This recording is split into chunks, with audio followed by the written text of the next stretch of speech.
모두 반갑습니다. 오늘 들려드릴 이야기는 저를 철들게 한 우리 할머니의 이야기입니다. 한번 시작해 보도록 할게요. 교통사고로 아버지를 잃고 어머니마저 아버지가 남기신 빚을 갚기 위해 서울로 떠나신 후 5살이던 저와 3살이던 남동생은 시골에 계시던 할머니 손에 맡겨졌습니다. 사람이라면 누구나 가장 먼저 기억나는 어린 시절이 있겠지요. 제가 기억할 수 있는 가장 어린 시절은 할머니 손에 맡겨지고 1년이 지난 6살의 봄입니다. 불행히도 제가 기억하고 있는 가장 어린 시절은 지금까지도 제 가슴 속에 아픈 추억으로 자리하고 있습니다. 그날 도시 생활을 하고 있던 친척들이 저와 제 동생 문제로 할머니 댁을 찾아왔습니다. 어렵기 때문에 정확히 기억할 수는 없지만 할머니와 친척들 간의 언성을 높이는 이야기가 오갔습니다. 할머니는 계속해서 안 된다는 말씀만 반복하셨고 친척들은 사는 게 힘들어서 더 이상 도와줄 수 없다는 말만 거듭했습니다. 큰아버지는 저와 제 동생에게 새 옷을 입혀주고 새 침을 신겨주며 좋은 곳에 가게 되었다고 말했습니다. 울먹이시던 할머니의 만류에도 불구하고 큰아버지는 저희 남매 손을 이끌고 문 밖으로 나섰습니다. 친척들 누구 하나 따라 나오는 사람이 없었지만 할머니는 다르셨습니다. 버선발로 뛰어나와 저희 남매를 끌어안고 우셨습니다. 안 된다. 절대 못 보낸다. 고아원에도 아들 없는 집에도 나는 못 보낸다. 죽은 내 아들 불쌍해서 이것들 못 보낸다. 니들한테 10원 한 푼 도와달라고 안 할 테니까 보내지 마라. 그냥 내가 키우게 놔두라. 할머니는 그렇게 말씀하시며 목 놓아 우셨습니다. 그날 할머니가 아니었다면 지금의 저도 제 남동생도 없었겠지요. 할머니의 눈물이 지금의 저희 남매를 있게 해준 것입니다. 고아원을 가지 않는 것만으로도 아들 없는 집에 보내지지 않는 것만으로도 저희 남매는 할머니께 평생 갚아도 다 갚지 못할 은혜를 입은 것인데 그게 얼마나 큰 은혜였는지 그때는 몰랐습니다. 철이 들 무렵이 되어서야 그것을 알았습니다. 할머니는 친척들께 약속하신 대로 10원 한 푼 받지 않고 저희 남매를 기르셨습니다. 하루도 그러지 않고 남의 집으로 일을 다니시며 받아오신 푼삭으로 생활을 꾸려가셨습니다. 할머니가 저희 남매를 키우기 위해 얼마나 고생을 하셔야 했는지 스스로 얼마나 억척스러워지셔야 했는지 그때는 너무 어려서 몰랐습니다. 그저 배부르게 먹지 못하는 것이 불만이었고 새 옷 한 벌 없이 남의 옷만 얻어입는 것이 불만이었고 다른 아이들처럼 학용품을 넉넉하게 쓰지 못하는 것이 불만이었고 마음 놓고 과자 한번 사 먹을 수 없는 것이 불만이었고 소풍에 돈 한 푼 가져갈 수 없는 것이 불만이었습니다. 운동회 때 할머니랑 함께 달리는 것이 불만이고 할머니 밑에서 자란다는 이유만으로 동네에서나 학교에서나 불쌍한 아이 취급받는 것이 불만이었습니다. 배부르게 먹이지 못하는 할머니 마음이 얼마나 아팠을지, 새 옷 한 벌 사주지 못하는 할머니 마음이 얼마나 아렸을지, 남의 집으로 옷을 얻으러 다니며 할머니가 얼마나 고개를 숙이셨을지, 넉넉하게 학용품을 사주지 못하는 할머니 마음이 어땠을지, 소풍 간다고 김밥 한 번 싸주지 못하고 용돈 한 푼 주지 못하는 그 마음이 어땠을지, 다른 아이들은 운동회 때 엄마와 함께 하는 것을 나이 드신 당신 몸으로 해주시느라 얼마나 진땀을 빼셨을지, 어디서나 애미 없다고 손가락질 받는 혼자들을 보며 얼마나 가슴을 쓸어내리셨을지 그때는 철이 없어서 몰랐습니다. 그저 어디서나 누구에게나 조금이라도 더 불쌍하게 보여서 뭐 하나 얻으려고 애쓰는 할머니의 모습이 싫고 창피할 뿐이었습니다. 할머니는 저희 남매를 위해 자신을 포기하고 사셨습니다. 당신의 체면이나 얼굴을 모두 버리시고 오로지 저희 남매를 위해 사셨습니다. 앉았다 하면 신세 한탄이 먼저 나오고 불쌍한 손자들 얘기를 풀어놓으며 눈물을 훔치시기 바빴지만 할머니가 그렇게 사셨기 때문에 과자 한 봉지라도 얻어먹을 수 있었고 이발소에서 공짜로 머리를 자를 수 있었고 새 연필 한 자루라도 얻었을 수 있었습니다. 할머니는 그렇게 철없는 남매를 기르시면서 한없는 사랑을 베풀어 주셨습니다. 누구보다 억척스럽고 강하셨지만 또 누구보다 여리고 사랑이 넘치는 분이셨습니다.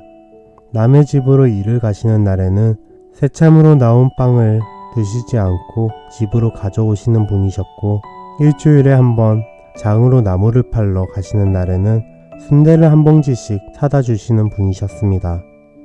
동생과 제가 싸우면 딜 안에 있던 생자나무 가지로 심하게 종아리를 치셨지만 붉은 줄이 그어진 종아리에 약을 발라주시며 금세 눈물을 훔치시는 분이셨고 맛있는 과자를 마음껏 못 사줘 미안하다며 개떡을 쪄주시고 가마솥 누룽지에 설탕을 발라주시는 분이셨고 비가 아주 많이 오는 날에는 우산 대신 고추밭 씌우는 비닐로 온몸을 둘러주시고 빨래 집게로 여기저기 찝어주시며 학교에 가서 다른 아이들이 너는 우산도 없느냐고 놀리거든 우리 할머니가 이렇게 돌돌 싸매면 비가 한 방울도 못 들어와서 옷이 안 젖는다더라.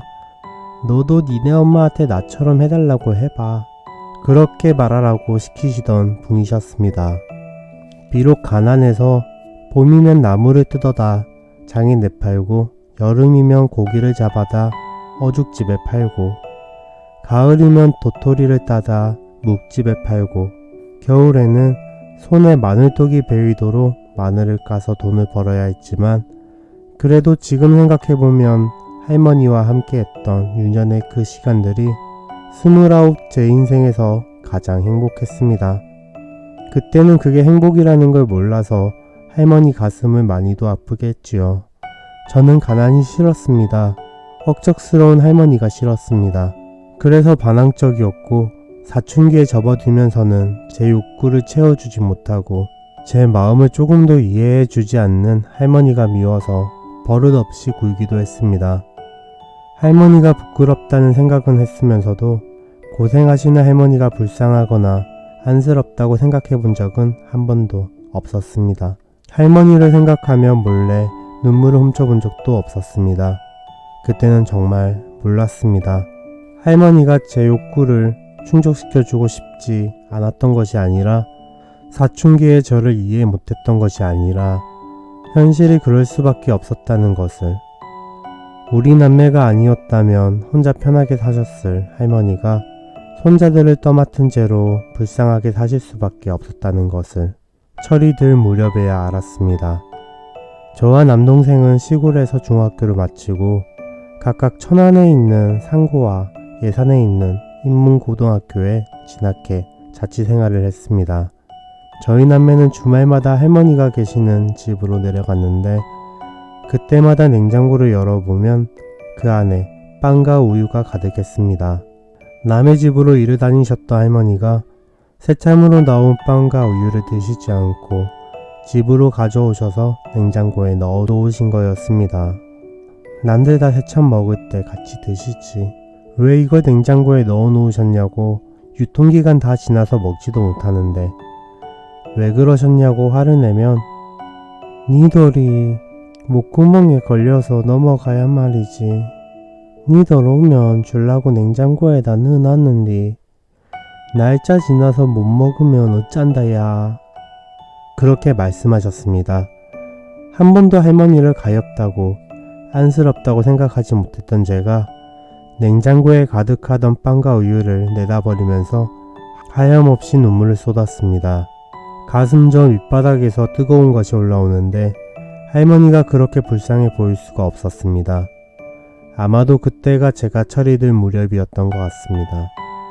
한 번은 자취하는 제게 김치와 쌀을 갖다 주시겠다고 올라오신 할머니를 만나기 위해 터미널에 나간 적이 있습니다. 한참을 두리번거린 후에 찾아낸 할머니는 반갑게 제 손을 잡으시며 아침 7시 차 타고 나왔더만 10시도 안 돼 도착하더라. 한 3시간은 이러고 서 있은 모양이요.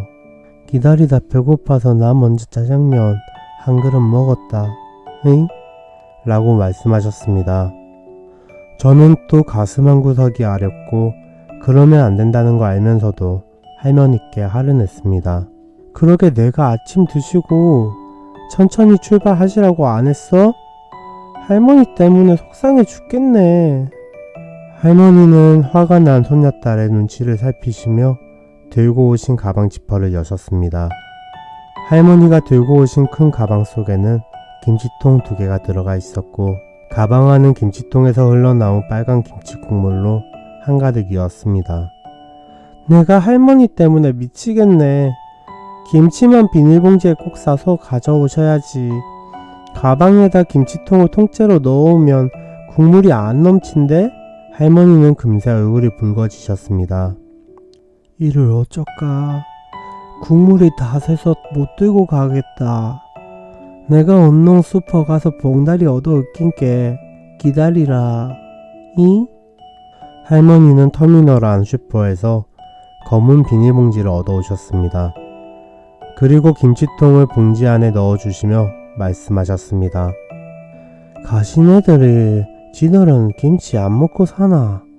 너희네가 버스 안에서 김치 냄새 좀 풍겼기로 그렇게 코를 막고 뭐하느죠? 할머니의 그 말을 듣는 순간 차 안에서 다른 사람들의 눈치를 받으며 안절부절하셨던 할머니의 모습이 떠올랐습니다. 가슴이 미어졌습니다.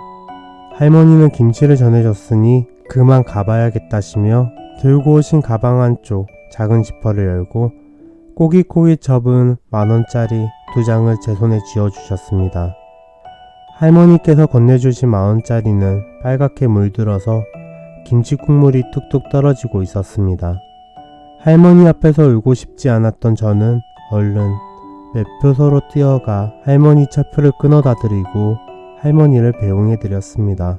그날 자취방으로 돌아오는 시내버스 안에서 얼마나 소리내어 울었는지 모릅니다. 할머니가 젖은 가방에서 꺼내주셨던 빨간 김치 국물이 뚝뚝 떨어지던 10,000원짜리 2장을 손에 꼭 쥐고 사람들이 가득한 버스 안에서 그렇게 한참을 울었습니다. 고등학교 졸업 후 무역회사에 취직한 저는 돈을 벌게 되었고 이제 할머니를 호강시켜 드릴 수 있다는 생각에 가슴이 벅찼습니다. 할머니가 아프시다고 하면 약재 시장에 가서 좋다는 약재를 사다 보내드리고 할머니 생신이 다가오면 동네 할머니들과 식사라도 하시라고 용돈도 보내드리고 주말에 시골에 내려가면 할머니와 장으로 구경도 나가고 명절에는 할머니를 모시고 레스토랑에 가서 돈가스도 사드렸습니다. 처음 할머니를 모시고 레스토랑에 가서 돈가스를 먹는 날 할머니는 돈가스 한 접시에 음료로 나온 사이다 한 잔까지 쭉 비우신 뒤 말씀하셨습니다. 양도 얼마 안 되는 것이 참말로 맛나다. 이런 것이면 몇 접시라도 먹겠다. 저도 할머니의 그 말에 또다시 눈물이 났습니다. 돈가스가 얼마나 한다고 이제서야 사드리게 됐을까? 가슴이 아파서 고개를 들지도 못하고 제가 먹던 접시를 할머니 앞에 내어드렸습니다. 그날 하얗게 설이 내린 할머니 머리를 내려다보면서 마음속으로 다짐했습니다. 앞으로는 맛있는 것 무엇이든 사줄 거라고 생각했습니다. 남들 먹는 거 맛있다고 하는 거 한 번씩은 다 맛보여 드리리라. 좋은 옷도 입혀드리고 멋진 구경도 마음껏 시켜드리리라. 언젠가 할머니는 말씀하셨습니다. 우리 손녀딸 좋은 사람 만나 시집 가고 이쁜 새끼 낳아 사는 거 보고 죽으면 내가 소원이 없을 것인디. 저는 할머니의 소원대로 좋은 사람을 만나 결혼을 했고 다음 달이면 돌을 맞는 예쁜 딸아이도 낳았습니다. 할머니는 올해로 8순이 되셨습니다.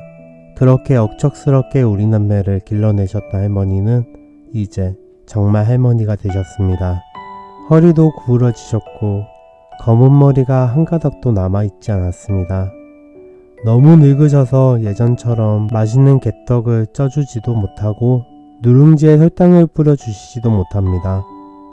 뜨거운 밥에 올려 먹던 할머니의 얼짠지가 그렇게 맛있었는데 이제는 그때 그 맛을 내시지도 못합니다. 같이 봄나무를 뜯으러 다닐 수도 도토리를 따러 다닐 수도 없습니다. 그래서 가슴이 아프고 할머니를 생각하면 자꾸만 눈물이 납니다. 할머니 하면 낡고 달아 해진 고무신 한 짝이 떠오릅니다.